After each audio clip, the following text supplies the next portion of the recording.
주님께서 여러분과 함께 또한 사제의 영과 함께 요한이 전한 거룩한 복음입니다. 주님 영광 받으소서. 그때 예수님께서 유다인들에게 말씀하셨다. 내가 나 자신을 위하여 증언하면 내 증언은 유효하지 못하다. 그러나 나를 위해 증언하시는 분이 따로 계시다.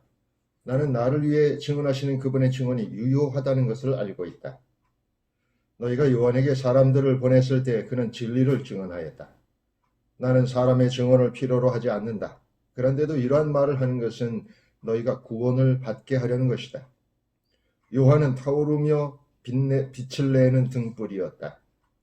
너희는 한때 그 빛 속에서 즐거움을 누리려고 하였다. 그러나 나에게는 요한의 증언보다 더 큰 증언이 있다. 아버지께서 나에게 완수하도록 맡기신 일들이다. 그래서 내가 하고 있는 일들이 나를 위하여 증언한다. 아버지께서 나를 보내셨다는 것이다. 그리고 나를 보내신 아버지께서도 나를 위해 증언해 주셨다. 너희는 그분의 목소리를 들은 적이 한 번도 없고 그분의 모습을 본 적도 없다. 너희는 또 그분의 말씀이 너희 안에 머무르게 하지 않는다. 그분께서 보내신 이를 너희가 믿지 않기 때문이다. 너희는 성경에서 영원한 생명을 찾아 얻겠다는 생각으로 성경을 연구한다. 바로 그 성경이 나를 위하여 증언한다. 그런데도 너희는 나에게 와서 생명을 얻으려고 하지 않는다. 나는 사람들에게서 영광을 받지 않는다. 그리고 나는 너희에게 하느님을 사랑하는 마음이 없다는 것을 안다. 나는 내 아버지의 이름으로 왔다. 그런데도 너희는 나를 받아들이지 않는다. 다른 이가 자기 이름으로 오면 너희는 그를 받아들일 것이다. 자기들에게 영광을 주고받으면서 한 분이신 하느님께서 받은 영광은 추구하지 않으니 너희가 어떻게 믿을 수 있겠느냐? 그러나 내가 너희를 아버지께 고소하리라고 생각하지는 마라. 너희를 고소하는 이는 너희가 희망을 걸어온 모세이다. 너희가 모세를 믿었더라면 나를 믿었을 것이다. 그가 나에 관하여 성경에 기록하였기 때문이다. 그런데 너희가 그의 글을 믿지 않는다면 나의 말을 어떻게 믿겠느냐? 주님의 말씀입니다. 그리스도님 찬미합니다. 참 예수님, 이 개가 짖어가지고 말이죠. 어떻게 하루를 잘 시작하셨습니까?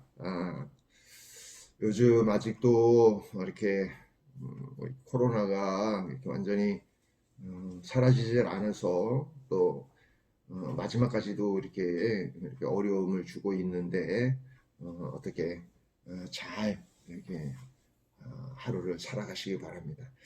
요즘 제 심정을 대변하는 노래가 하나 있어갖고 시작하기 전에 여러분에게 잠깐 들려드리려고 합니다. 제가 이거 들을 때마다 여러분들을 생각을 합니다. 한번 들어볼까요?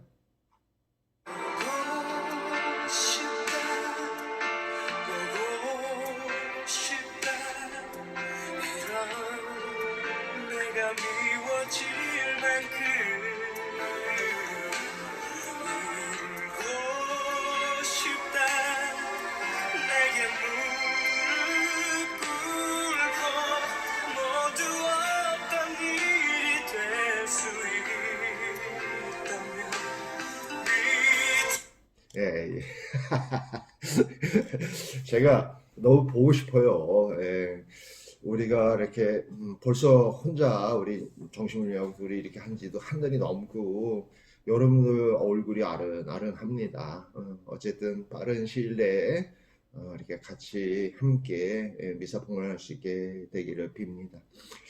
오늘은 사실 이제 조금 어떻게 보면 내용 자체가 좀 뭐 어려울 수도 있고 또 이렇게 뭔가 이렇게 탁 마음에 닿지 않는 부분이 있을 수도 있겠습니다만 오늘 복음은 왜 우리가 엊그저께 들었던 벳사다 연못에서 그 치유를 했던 이야기에 이렇게 쭉 이어서 나오는 요한복음 5장의 이런 말씀입니다.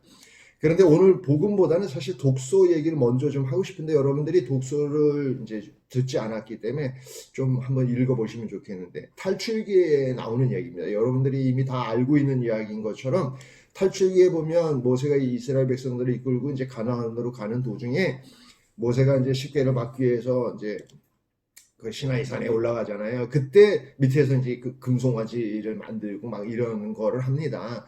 그랬을 때 하느님께서 저것들을 이제 도저히 참을 수가 없다. 저것들을 다 멸망시켜 버려야 되겠다. 그러니까 이제 모세가 나서서 뭐 이렇게 이제 설득을 해서 이제 그 멸망을 멈추게 하는 겁니다. 제가 왜 이 이야기를 하냐면 지금 우리가 하는 것도 마치 그런 게 아닐까 그런 생각이 들어요. 우리가 이제 뭐 코로나라고 하는 사실은 어떻게 보면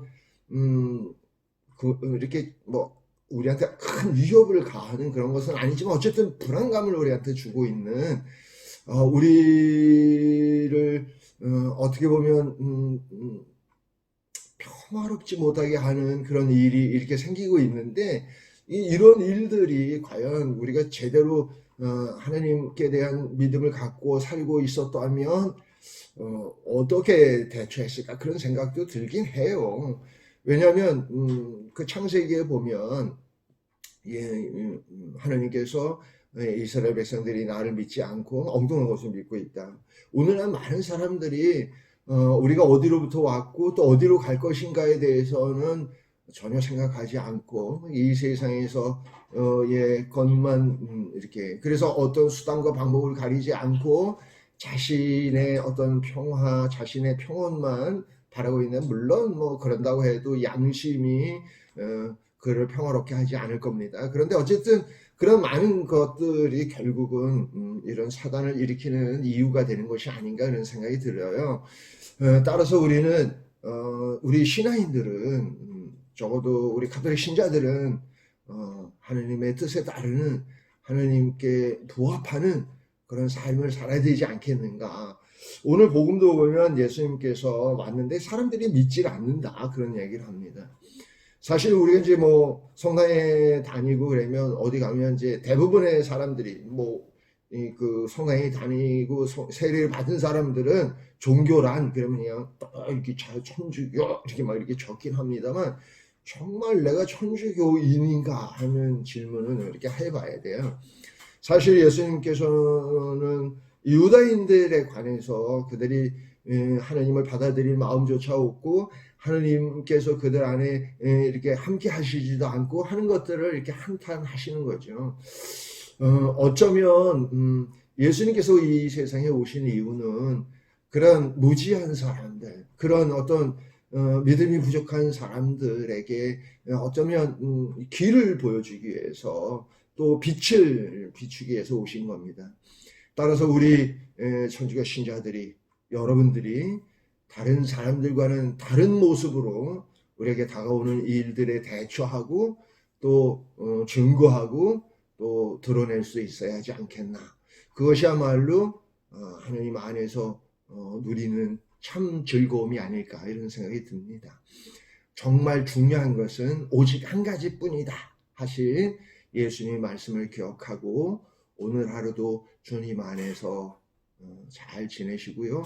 제가 보고 싶어 한다는 거 잊지 마시고요. 내일 봐.